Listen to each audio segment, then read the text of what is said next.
Hi students. इसके पहले company का फर्स्ट चैप्टर का वीडियो ऑब्जेक्टिव गया था, उसमें किसी को दिक्कत, यदि थोड़ा सा भी परेशानी हो, कुछ भी दिक्कत हो तो कमेंट तो है ये है, आप फट से मैसेज करो या नहीं तो नंबर दिया हुआ नंबर से डायरेक्ट कॉल करो।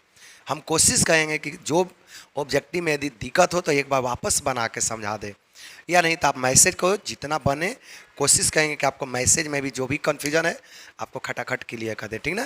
देखिए, तो एक कंपनी चैप्टर का सेकंड वीडियो है, सेकंड चैप्टर का सेकंड वीडियो है, ठीक ना। और आप लोग 100% कॉपी में नोट करना, देखने के बाद कभी भी ऐसा मत करना कि वीडियो देखे और उसको छोड़े, ऐसा कभी करना मत, क्योंकि अभी आपको कर सकते हो, मान लें कि अभी वीडियो देखे कोई दिक्कत नहीं, लेकिन जब फाइनल जब एग्ज़ाम होगा ना क्लास 12 का, उस समय आपको बुखार छोड़ा देगा, ठीक है ना।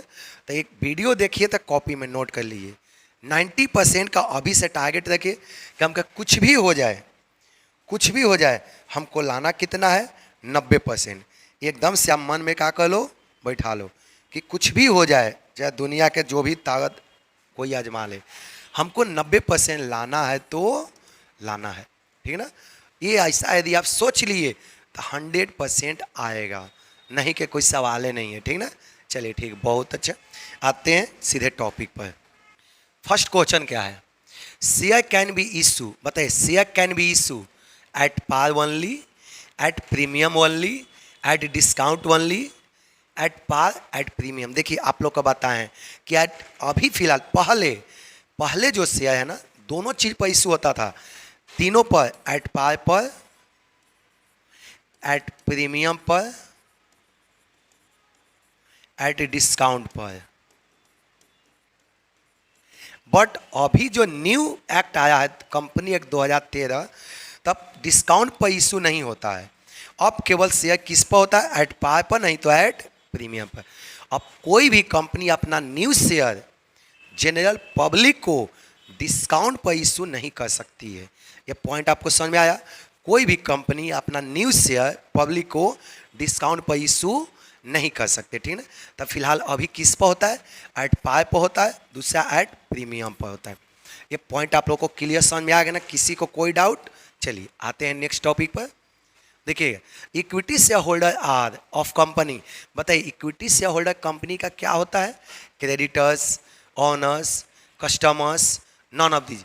इक्विटी शेयर होल्डर कंपनी का क्या कहलाता है, ऑनर कहलाता है, मालिक होता है, ठीक ना।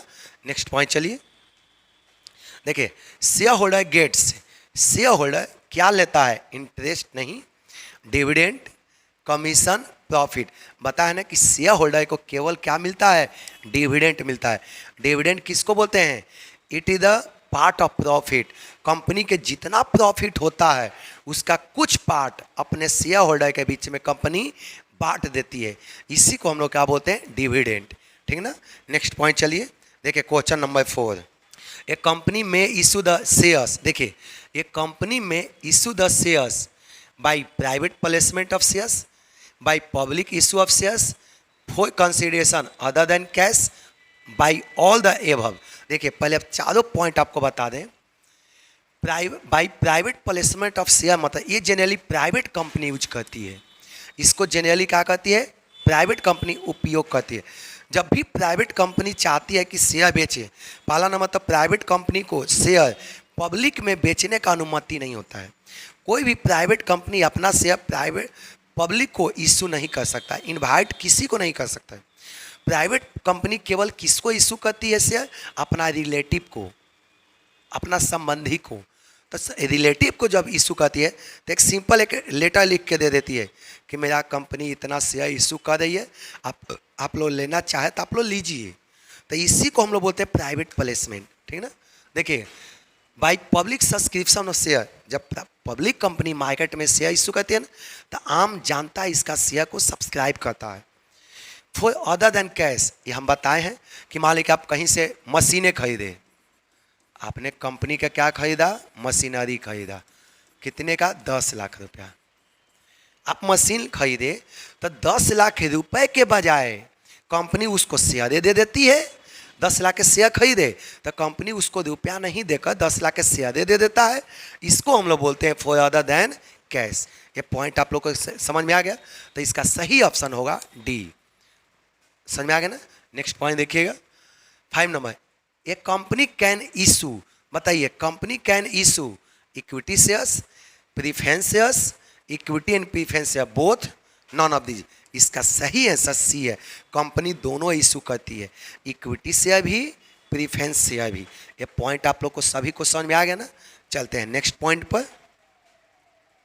चलिए नेक्स्ट पॉइंट देखिए, to whom dividend is given at fix rate in a company. बोला कि किसको डिविडेंड फिक्स रेट पर दिया जाता है। ये सब आप लोग को कॉपी में देखो लिखवाए हैं। किसको दिया जाता है? To equity share holders, to preference share holders, to debenture holders, to promoters.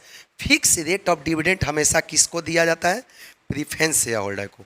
Fix rate of dividend किसको दिया जाता है? आपको प्रीफरेंस शेयर होल्डर को। कोई दिक्कत? चलते हैं next point. The portion of capital which can be called up only on the winding up of the company is called. बोला है कि कैपिटल का पोर्शन मतलब पार्ट है।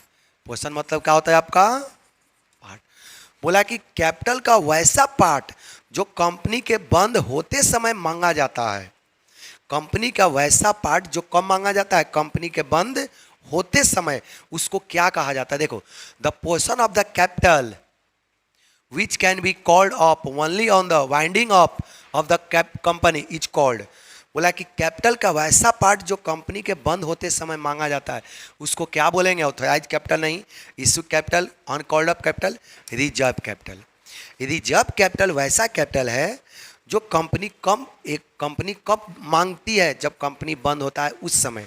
इस पैसा को कंपनी बचा कर रखती है ताकि अपना क्रेडिटर को उस समय हम पेमेंट कर सके। कोई दिक्कत? चलिए नेक्स्ट पॉइंट पर चलते हैं। अब सारे स्टूडेंट पढ़ने में पूरा जोर लगा दो। हम लोग जितना परिश्रम करें आप लोग भी करो, यानी कि नौटंकीबाज हमेशा मत करते रहना, नहीं तो 12th के बाद इन्हें हालत ख़राब होगा ना कि 10 दिन तक घर से नहीं निकलोगे। यदि परसेंटेज गिर गया तो हमेशा मन में रहेगा कि घर से निकले, कोई पूछ दिया तो कि कितना परसेंटेज आया। समझ आया? तो 12th का डिग्री ही आपको कैरियर को डिसाइड करता है। हमेशा एकदम से फोकस कैले रहो, अलग रहो धनाधन। चलिए नेक्स्ट क्वेश्चन देखिए, the share issue by a company to its employee और director in consideration of intellectual property rights I called. बोला कि वैसा शेयर जो कंपनी किसको इशू करती है? अपना शेयर अपना एम्प्लॉय को इशू करती है, अपना डायरेक्टर्स को इशू करती है। किसके लिए?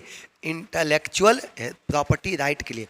ये एक जहाँ समझिएगा, कोई भी कंपनी, कोई आदमी कंपनी में लंबे समय से काम करता है। मान लें कि आप ये को नौकरी लग जाएगा किसी कंपनी में, आप 10 साल 20 साल 50 साल 60 साल नौकरी करोगे।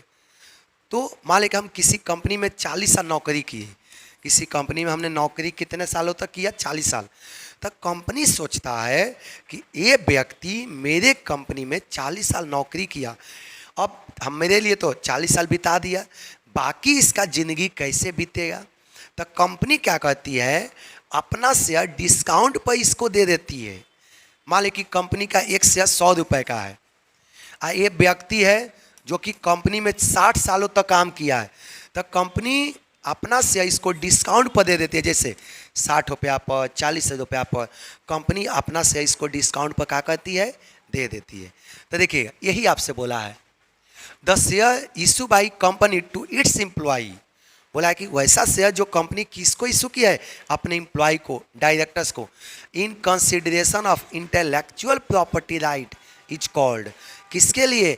इंटेलेक्चुअल प्रॉपर्टी राइट के लिए। इंटेलेक्चुअल प्रॉपर्टी राइट मतलब होता है जो व्यक्ति कंपनी को सेवा दिया, जो व्यक्ति कंपनी के लिए बहुत काम किया। मान लें कि ये व्यक्ति कंपनी में 40 साल काम किया, तो कंपनी को बहुत योगदान दिया होगा, इससे कंपनी करोड़ों रुपया कमाया होगा। इसको क्या मिला होगा? केवल मात्र सैलरी मिला होगा, 10,000 20,000 25,000 जो भी हो। इसका सारा परिश्रम किसके पास गया होगा? कंपनी के पास। इसीलिए कंपनी इसको देती है। बोला है कि उस शेयर को क्या बोलेंगे? Right equity share, private equity share, sweet equity share. इसको किस नाम से जानते हैं? Sweet equity share. अगला पॉइंट देखिएगा, देखिए, dividend are usually paid on, dividend generally किस पर पेमेंट किया जाता है? ऑथोराइज की शेयर कैपिटल नहीं, इशू शेयर कैपिटल नहीं, देखिए कॉल्ड अप शेयर कैपिटल नहीं, पेड अप पर। डिविडेंड हमेशा पेड अप शेयर कैपिटल के आधार पर होता है। डिविडेंड समझ में आया? हमेशा किसके आधार पर होता है? पेड अप शेयर कैपिटल के आधार पर होता है हमेशा। अगला पॉइंट देखिएगा 10 number, total amount of liability includes, जब बैलेंस शीट बनाते हैं ना तो बोला कि लायबिलिटी साइड क्या दिखाई देता है? ऑथोराइज कैपिटल नहीं, ऑथोराइज कैपिटल केवल हाथी के दांत है, दिखाने के लिए, कुछ काम नहीं है। समझ आ गया ना? ये आपको लिखवाए भी हैं कि ऑथोराइज कैपिटल उस कैपिटल को बोलते हैं जिस पर कंपनी रजिस्टर होती है। ये हाथी के केवल दांत है, बस दिखते रहो, इसका कोई काम नहीं है। इशू शेयर कैपिटल ये भी हाथी के दांत है, केवल दिखाने वाला, इसका कोई काम नहीं होता है। पेड अप शेयर कैपिटल, देखिए कंपनी के बैलेंस शीट में केवल यही दिखता है, पेड अप शेयर कैपिटल, ठीक ना। नेक्स्ट पॉइंट चलते हैं, देखिएगा, देखिए next point, part of called up capital which has been actually received from the shareholder is known as, बोला कि जितना रुपया शेयर होल्डर से हम लोग रिसीव किए उसको क्या बोलेंगे? देखिए ये अनेकों बार पूछा हुआ क्वेश्चन है। जो रुपया हम शेयर होल्डर से रिसीव करते हैं उसको क्या कहा जाता है? देखिए फर्स्ट ऑप्शन में बोला नॉमिनल कैपिटल नहीं, इशू कैपिटल नहीं, रिजर्व कैपिटल नहीं, पेड अप कैपिटल। इसका सही आंसर क्या है? Paid up capital. जितना रुपया एक्चुअल में शेयर होल्डर से रिसीव करते हैं ना, इसी को हम लोग क्या बोलते हैं? Paid up share capital. किसी को कोई दिक्कत? तो चैप्टर नंबर 2 आपका हो गया। सारे स्टूडेंट को एक बार हम फिर से बोलेंगे, वीडियो देखने के बाद कॉपी में नोट करो, यही आपको आगे बढ़ाएगा, माइंड में एकदम से सेटअप करो। हमको फाइनल में 90% लाना है, ठीक ना। तो आप वीडियो देखिए, इसको कॉपी में नोट कीजिए, ठीक ना। चलिए ठीक, सभी को थैंक यू।